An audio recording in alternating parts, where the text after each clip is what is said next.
बात जानकर जाकर राधा जी के पास गई। राधा को बता, नारद के साथ नारद बोले, अरे विचित्र भी कोई पाँव अपनी पाँव की धूली कृष्ण के सर को लगाते हैं क्या? ऐसा वो करने लगे, आंखों में आंसू आए। और प्रभु क्या हुआ भाई? उन्होंने कहा कि मैं से धूली उसी प्रकार कम हो सकते जो अपनी चरण की धूली को लगाता है, उसका मेरा सर चरण दुम्मन तीसको ना तलक बेड़तारो। राधा ने तत्क्षण गई, अपने चरण की धूली निकाली और कृष्ण सब अष्टभार्या नारद बहुत जोर से पुकारे, तू नरक में जाएगी, तेरा तू बर्बाद। कृष्ण को पूछा, राधा ने पूछी, प्रभु आपका सर दर्द कम हो गया क्या? सर कम हो गया राधे? उसने कहा अष्टभार्याएं देखी, अब बोलो प्रभु किस नरक? मेरे प्रभु के लिए अगर मुझे माथे पर तिलक लगाना है, दृढ़ धुरी लगाना है, मैं नरक में जाने के लिए तैयार हूं, लेकिन मेरे प्रभु की सरदर्दी जाए। सब अष्टभार्य कि क्यों हम श्रेष्ठ नहीं है और क्यों राधा श्रेष्ठ है। राधा नरक में जाने के बारे में राधा केवल विचार करी थी कि मेरे कृष्ण को किस तरह मैं संतुष्ट उसके दर्द को निकाल सकती हूँ। यह प्रेम होता है, यह विद्या होती है। अपने बारे में सोचना नहीं, जब अपने गुरु, अपने विद्या, अपने देवता के बारे में सोचते हैं, वो एक प्रेम होना ही सबसे बड़ी प्राण प्रतिष्ठा और सबसे बड़ी गुरु को प्रसन्न करने की इस चेष्टा को जो जानता है, गुरु जब बोला तब देने के लिए तैयार हो, चाहे उसके लिए कुछ भी भोगना पड़े। यह जो सर्वश्रेष्ठ कहलाता है। गुरु कुछ भी पूछ सकता है। बहुत बार तुमने सुना होगा, सारी गोपिकाएं नदी में स्नान उठाकर चले गए, सब नंगी थी। सूर्य भगवान देख रहे थे, सभी लोग देख रहे थे, सभी बोला कृष्ण क्या कर रहे हैं। आज भी उसके बारे में बहुत चर्चाओं में आती है, लेकिन कृष्ण कह रहे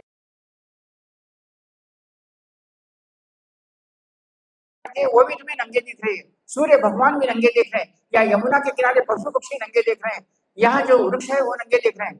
और जिसके कारण उनमें जो उन्मत्तता आई है, उस उन्मत्तता को कम करने के लिए मैं तुम्हें देख रहा हूँ, ये लो तुम्हारे कपड़े तुम्हें देता हूँ। और गोपिकाओं को कपड़े देकर उसके वो नंगेपन की भावना निकाल दी और उन गोपिकाओं को अपना प्रीति कर अपने प्रेम के साथ उनको सभी लोग लेकर गोलोक को चले गए। ये कृष्ण थे।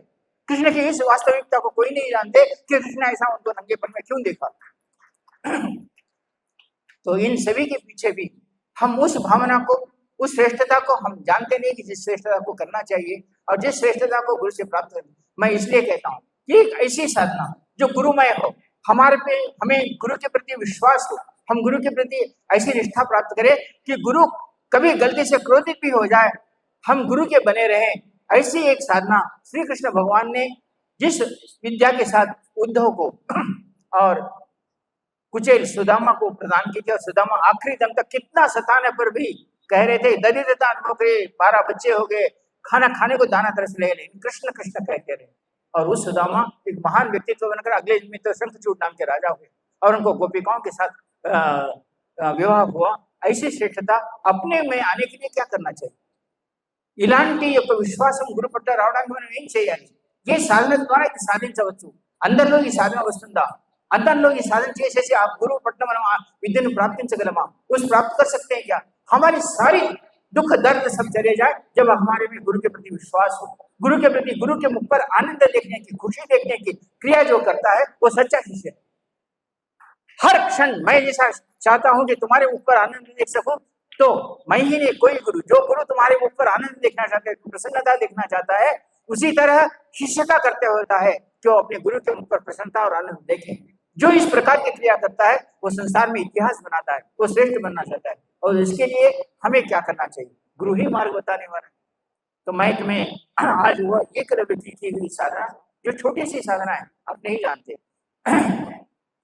जिसमें रक्तचंदन की गुरुमूर्ति को रखकर उन्होंने साधना संपन्न की थी।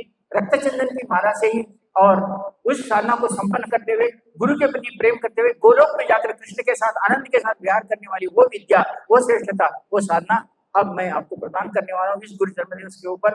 आप सभी को अगर लगता है कि साधना संपन्न करे, गुरु का प्रेम प्राप्त करे, 7 जन्मों तक हम गुरु के साथ रहे और गुरु की प्रसन्नता ही हमारी प्रसन्नता है, गुरु యొక్క కోరిక నెరవేర్చే శ్రేష్ఠతను పొందాలనుకున్న వాళ్ళు ఈ రక్తచందనంతో చేసిన గురుమూర్తిని, తర్వాత రక్తచందన మాలతో ఈ మంత్ర జపం గురు సమక్షంలోనే చేసిన వాళ్ళు గురు ప్రేమతో శ్రేష్టమై, ఎక్కడైతే గురువు ఉంటాడో, ఎక్కడ గురు జన్మనేస్తాడో, గురు చనిపోయిన తర్వాత కూడా ఎక్కడికి వెళ్తాడో అక్కడ గురువు తనతో తన వాళ్ళని తీసుకొని పోయి ఆ గోలోక సాధన, ఆ श्रेष्ठమైన कृष्ण साधना, आ श्रेष्ठమైన गुरु साधना। गुरु जी मुझे जब जा रहे थे तो मैंने आखिरी समय में गुरु पूर्णिमा का दिन वो था और मैं गुरु जी को मिलने के लिए मुंबई में उस अस्पताल में गया था। गुरु जी सो गए थे तो मैं गुरु जी से कहा, तो गुरु पूर्णिमा 3 दिन पर थी और मैं गुरु से मिलने गया तो बोले, गुरु जी आप इतना जल्दी हमें ऐसा तो नहीं करना चाहिए, आपको आप बचा ले सकते हैं गुरु जी, आप बचाओ और हमारी गुरु पूर्णिमा करके जाओ। तो गुरु जी कहा, जोशी मुझे बहुत ही विशेष कार्यक्रम आया है, నాకు చాలా అర్జెంటుగా పరిందిరా, ఎందుకంటే నేను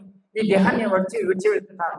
मैं पूछ नहीं सका, पूछना गुरु जी को अच्छा नहीं लगता, लेकिन फिर भी मेरे आंखों में प्रश्न था कि गुरु जी कौन सा विशेष कार्य, ये विशेष कार्य అంటే మీరు దేహాన్ని సాధిస్తున్నారు తండ్రి అని నేను గురుజీ చివరి క్షణాల్లో నేను గురుజీకి కలవడానికి వెళ్ళినప్పుడు గురుజీకి అంటుంటే గురుజీకి నేను ప్రశ్నార్థకంగా చూస్తున్నాను, ఏ విశేష కార్యానికి వెళ్తున్నారు ప్రభు అని అడిగినప్పుడు గురుజీ ఏం చెప్పినారంటే, అరే ఇక్కడ నుంచి శుక్రగ్రహంపై దీక్ష ఇవ్వడానికి వెళ్ళారు, అర్జెంట్గా సిద్ధాశ్రమం నుంచి నా గురువు గారు చెప్పినారు నేను శుక్రగ్రహం పైకి వెళ్తున్నాను అన్నారు।